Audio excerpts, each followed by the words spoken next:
What's good, family? It's your boy Big L, man. Continuing our discussion in Black Labor, White Wealth, The Search for Power and Economic Justice, a classic by the great Dr. Claud Anderson. Uh, I'm really determined, man, to get through this book, to continue to have discussions on this particular piece. Uh, if you never read Dr. Claud Anderson, man, you should check him out. He's affectionately called the man with the plan. He, in Black Labor, White Wealth, walks through systematically, step by step, how blacks have gotten into this position that we are currently in as a permanent underclass.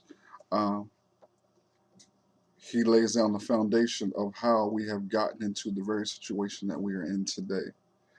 In Black Labor, White Wealth, he does that.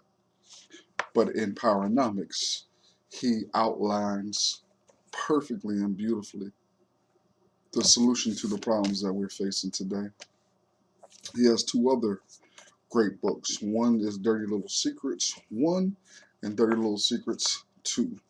I highly recommend, if you're interested in finding out why we are dealing with much of the oppression that we're dealing with, for you to cop this book right here and get it. And first of all, man, before I go any further, I just want to thank everybody for tuning in, for watching this. And I actually humbly ask, man, that you would send your comments, criticisms, critiques, ideas, things you want me to talk about, and share this video with others, man, particularly people who are just waking up to the ills and the problems concerning the plight of Black America due to systematic white supremacy. In this particular video, I'm going to continue in chapter 2, Power and Black Progress. I closed out the last video, man, in part 7, describing and defining what is power. Further along, hold on, I'm going to sneeze. Thank you. Okay, in this particular book, man, this particular chapter, Power and Black Progress, he continues talking about kinds of power, the kinds of power, and he eloquently defines 6 kinds of power. Okay, and here it is. The most common forms in Black-white relations are group power, political power, institutional power, wealth power, numerical population power, and voting power. Okay. The dominant society uses power mechanisms such as government, private corporations, religious and social institutions to perpetuate its self-interest and secure and maintain control of power-building resources.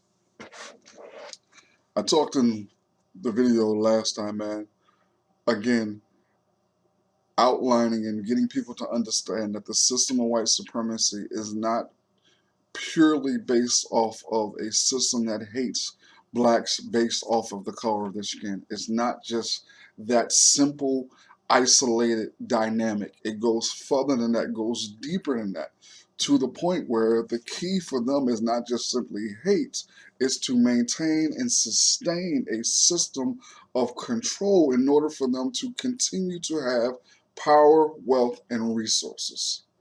That's the key dynamic here. So when we think about racism, we need to stop thinking about it as purely and singularly as hatred of the color of your skin, and dig into the fact of that it's a real life monopoly game where everybody else, all the non-blacks, have gone around the board, collected all their money several different times, and blacks are still stuck at go. But where I go, marching, protesting, boycotting, praying, begging, shucking, jiving, in order for people to give us the opportunity to go around the board instead of uniting together, pooling our own resources, and saying, okay, I'm the car, so why don't everybody hop in the car and we'll ride around this joint together.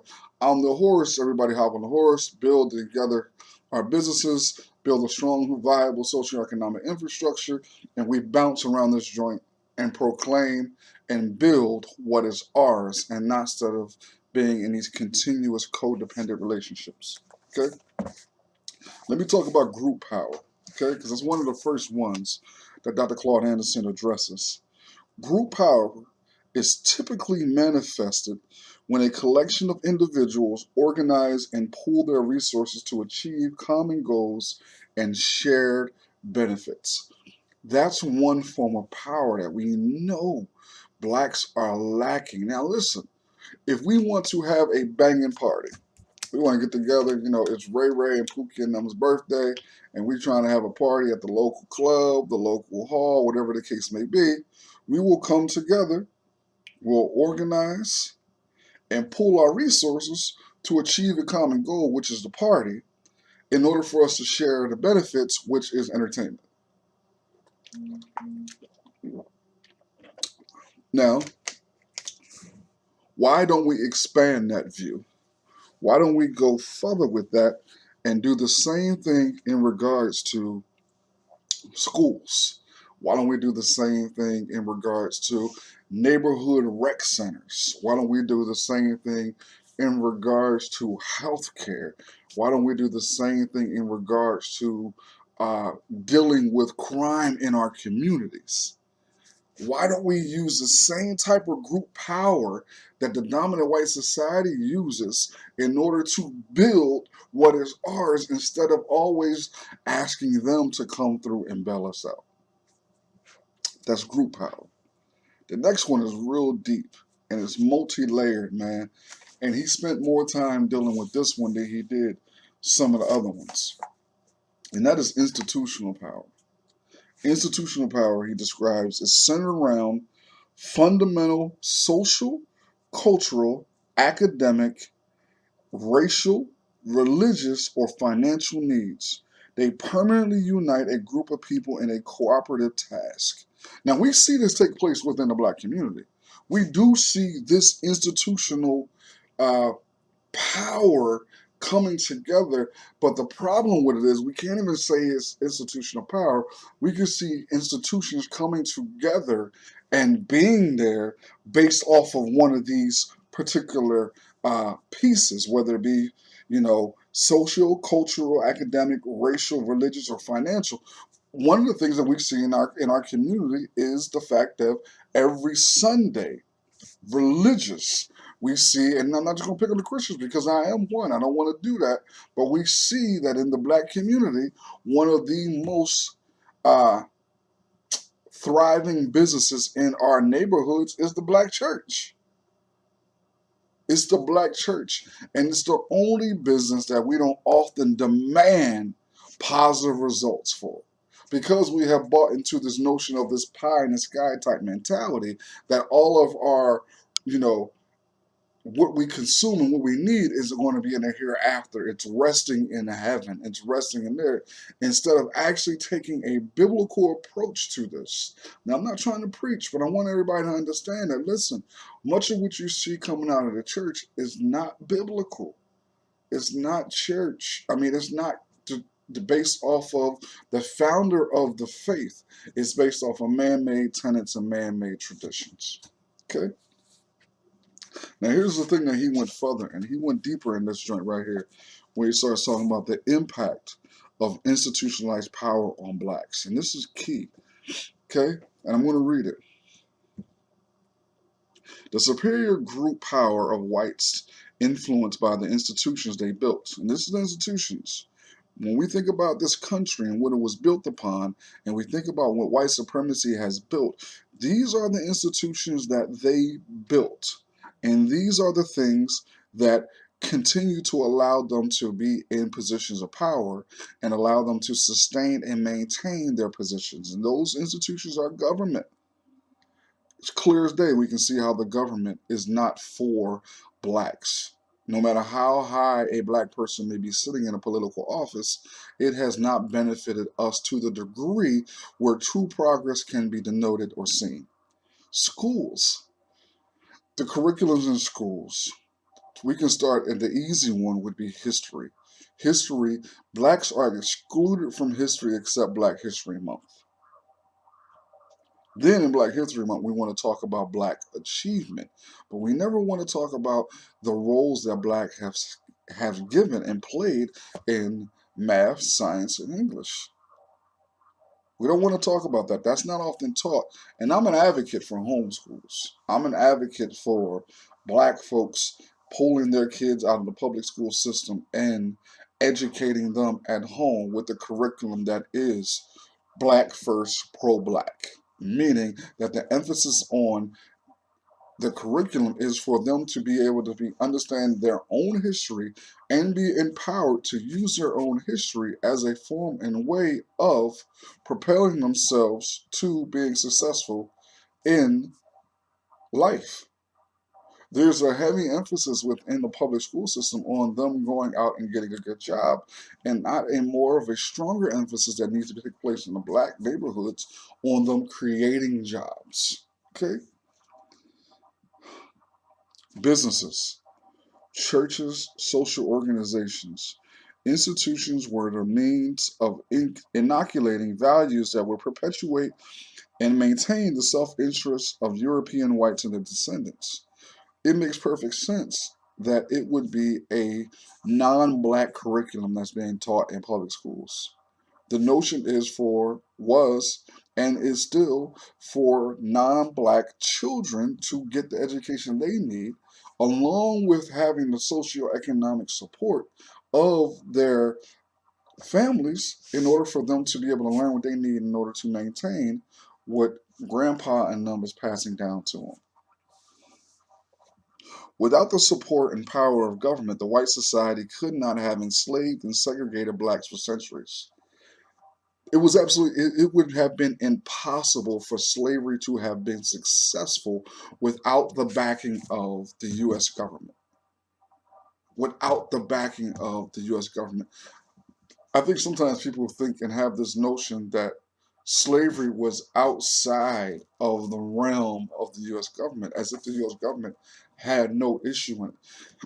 Excuse me, even to the degree when people actually think about slavery, they want to go to the Civil War and discuss the Civil War and say it was a fight for slavery and give Abraham Lincoln all this great credit and his pat on the back and his kudos for ending slavery, but not understanding that Lincoln actually said that if he had his way, he would have kept blacks in slavery. If he had any other recourse, it wasn't because this dude has some great moral character that all of a sudden he was down for the cause and he was riding for black folks and he was sick of slavery and sick of how white folks was treating us.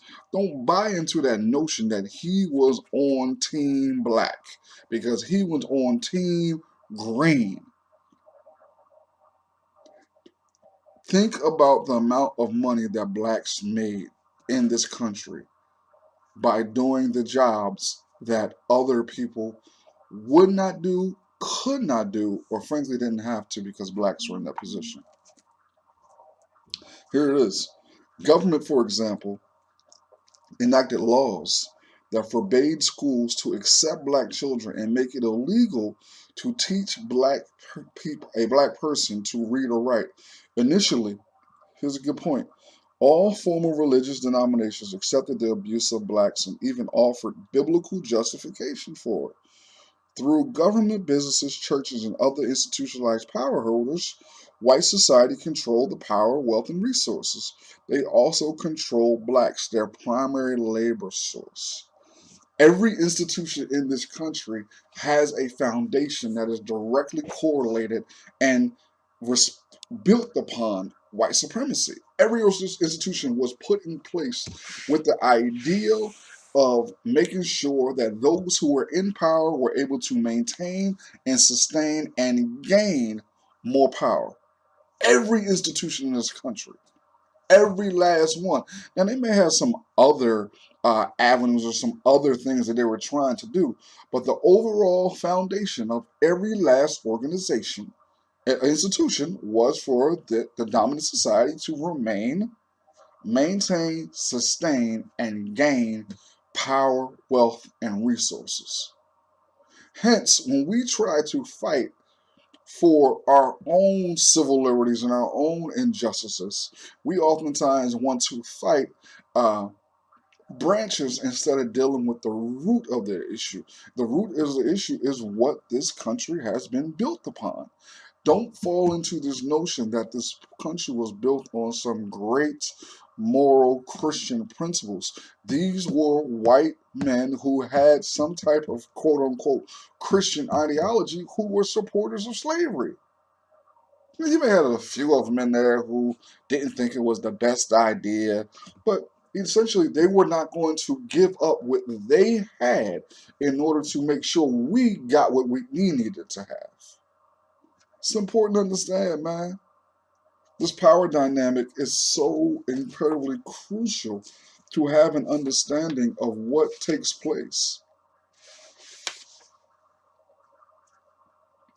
So important.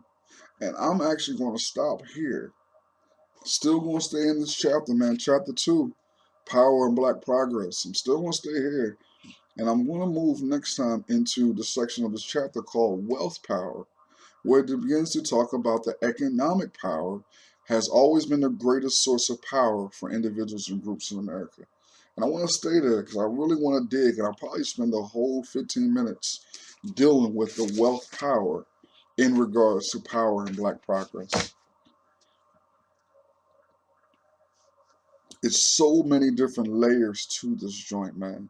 So many different dynamics to our issues that there's not one single solitary branch that we can cut off if we don't address the roots. And the root of it is that white supremacy, this country, was built upon an ideology for those who are in the dominant society to remain, gain, sustain, and gain power, wealth, and influence.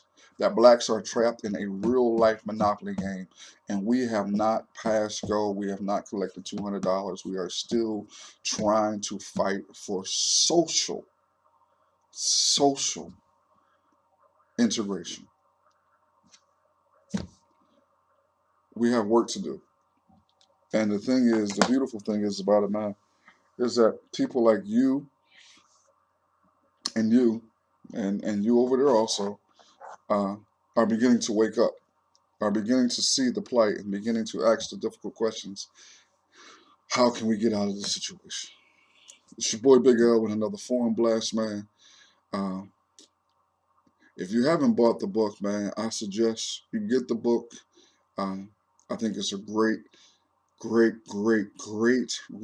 It's a great textbook. It's a great resources, man. Big ups to the brother Dr. Claud Anderson for doing this outstanding job on these books, man. I love you. It's your boy Big L. Till next time.